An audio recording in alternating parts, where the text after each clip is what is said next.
My father often says to me, choose a job that you love, and you'll never work a day in your life.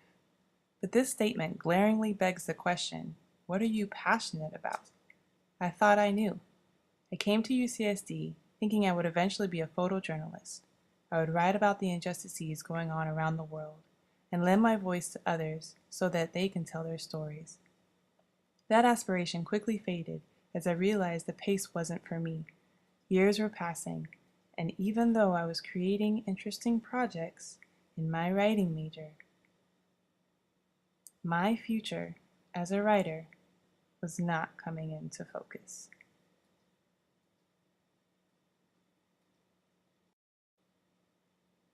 So here I was at the end of the third year of college, still wondering what my true passions were and what career could combine my curious combination of talents and interests.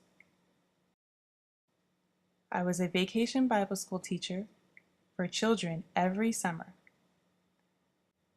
I was a writer and an editor for a campus journal, and I also edited student work as a tutor on campus. I was a resident advisor and community coordinator on the evenings and weekends. I was a singer, a dancer, a photographer, a videographer, and a poet at heart. How does all that come together? Little did I know that wisdom was going before me.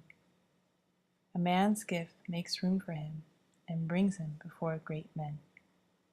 I was encouraged to do a career profile assessment to help me synthesize those talents and skills. The choices I found were intriguing: advisor, therapist, clergy member, hospital administrator, but the one suggestion that was very frequent was some sort of teacher of children. Where do I go with all of this?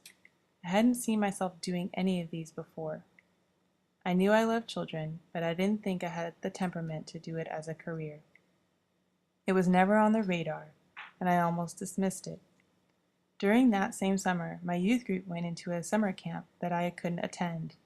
As I was looking over their pictures that they posted on Facebook, I had a strong, regretful longing to be involved. I caught myself saying aloud, "Lord, let me be a teacher." I stopped myself. Whoa, where did that come from? Must have been from God. I was reminded of the scripture that says, "He will give you the desires of your heart." The more I thought about it, the more I became interested. I started shifting my focus, and a different concept of myself came into view.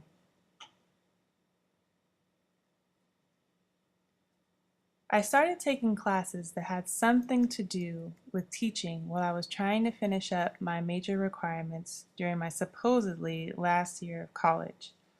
I was introduced to the theories of Paulo Freire, and they congeal with my current studies around social justice. I eventually took a Partners at Learning class with my friend Jamel. Being in the classroom, infusing art back into the curriculum, and doing cross-curricular teaching really cemented for me that I wanted to be involved in the public school classroom. I now had a concrete thumb on my passions: children and social justice. So I extended my undergraduate path to a fifth year, finished my writing major, and picked up two minors: educational studies and ethnic studies. The more I was placed in classrooms, the more I was grateful and assured that God had revealed this calling on my life. He showed me that I needed to redirect my focus and adjust my settings in order to have my purpose come into focus. I learned so much about myself as I learned to be a teacher, which was the attitude I came into each classroom with. The children will teach me more than I will teach them. I can now confidently answer the question, what are you passionate about? I invite you to reflect on the same question.